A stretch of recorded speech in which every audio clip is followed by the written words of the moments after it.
হয়ে গেল দুটো ত্রিভুজ। ছোট্ট সোনামণিরা কিভাবে খুব সহজে একটি গ্রামের দৃশ্য আঁকতে পারে আমি সহজভাবে এটাকে দেখিয়ে দিচ্ছি। সর্বপ্রথমে এভাবে স্কেল ধরে সোজা এভাবে দাগ টানতে হবে, এভাবে সোজা দাগ টেনে নিতে হবে। দাগ টেনে এইদিকে ডান দিকে একইভাবে আরেকটি দাগ টেনে নিতে হবে এভাবে। তারপর এই বাম দিক থেকে একটু অ্যাঙ্গেলে আরেকটি দাগ টেনে নিতে হবে। একই নিয়মে এটাইও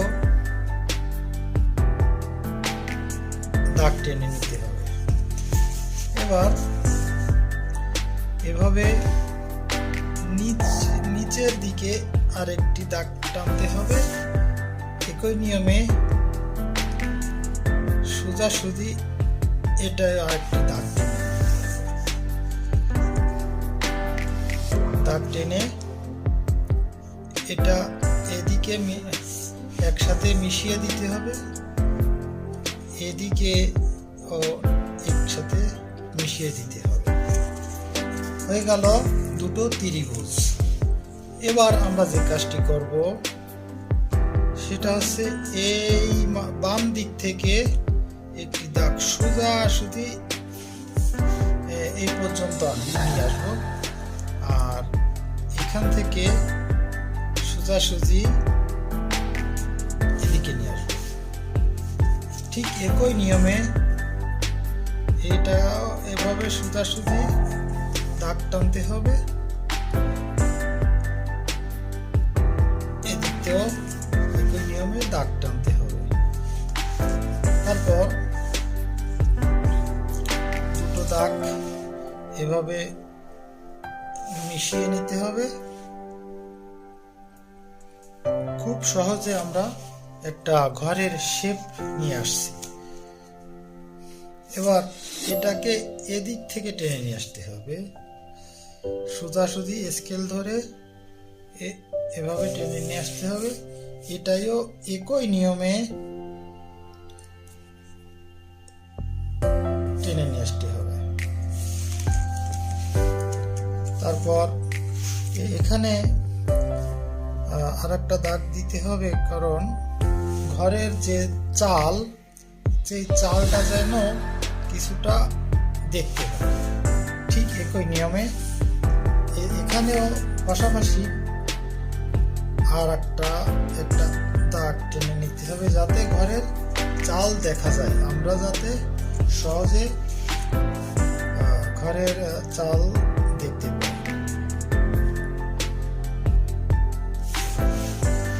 ঘরের রূপ কিন্তু এসেই গেছে।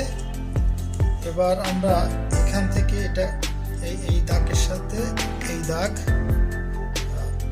মিলিয়ে নিব। যেহেতু ঘরের সামনের দিকটা হচ্ছে এই, তাহলে এখানে একটা দরজা নিতে হবে। ঘরের দরজার জন্য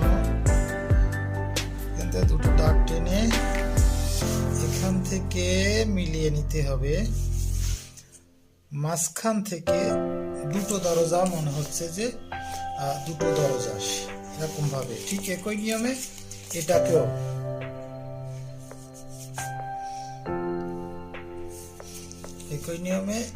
এটাকেও মিলিয়ে আরেকটি দরজা বের করতে হবে। ঠিক এভাবে। এবার এখানে একটি জানালা রাখতে হবে। আমার একটু বাঁকা হয়ে গেল। অবশ্য আপনারা যে সময় ঘরের চিত্র আঁকবেন তখন আপনারা অবশ্যই দাগটিকে সোজাভাবে দিয়ে দিবেন। এদিকে দাগ। এবার আমাদের যা করতে হবে, একটা ঘরের এবং প্রাকৃতিক পরিবেশ যেমন হয় এটা করার জন্য আমাদের এখানে বেড়া দিতে হবে। পিছন দিক দিয়ে ঘরের পিছন দিক দিয়ে বেড়া দেওয়ার জন্য আমাদের এভাবে সোজা সোজা দাগ দিয়ে নিতে হবে। এভাবে দাগ টেনে নিতে ঘরের ভিতরে চলে আসছে, এটা মুছে ফেলতে হবে। এভাবে ঠিক এভাবে পিছন দিকে মনে হবে যে বেড়া দিয়ে আটকানো আছে। ঠিক একই নিয়মে আমরা এখানেও সোজা সোজা দাগ দিয়ে বেড়ার শেপটাকে নিয়ে আসবো।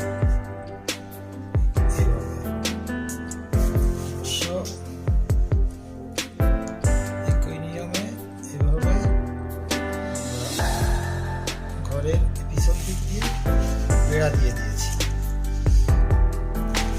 দুই ঘরের মাঝখান দিয়ে একটি গাছের চিত্র আঁকতে হবে। তার জন্য একটা ভি অক্ষরের মতো করে আমরা দিব। তারপর এখান থেকে টেনে এদিকে নিচে নিয়ে আসবো। তারপর এইভাবে অবশ্য দেখা যাচ্ছে যে গাছের ডালের যে শেপ সেটা চলে আসছে। জন্য এখানে আমরা একটা শিকড় দেখিয়ে দেব, এইটাই। এবার আমরা যে কাজটি করব, গাছের পাতা আঁকানোর জন্য এভাবে এদিক থেকে বাম দিক থেকে ঘুরিয়ে ডান দিকে এভাবে মিলিয়ে দিতে হবে। জাস্ট এদিক এই ডালে এরকম ভাবে এই একটা গাছ হয়ে গেল। এবার এখান থেকে মনে হবে যে পিছনে অনেক গাছ আছে, সেই দৃশ্য আঁকার জন্য ঠিক এভাবে এভাবে নিতে হবে। মনে হবে যে দূরে গাছ দেখা যাচ্ছে, ঠিক এভাবে নিতে হবে। এরপর যে কাজটি আমরা করব, ঘরের সামনের দিকে একটি পুকুরের চিত্র এভাবে নিতে হবে। তো পুকুরের পাড় যেমন ভাবে থাকে ঠিক এভাবে মিল করে এভাবে নিতে হবে। মনে হবে যে একটা। তারপর যে কাজটি,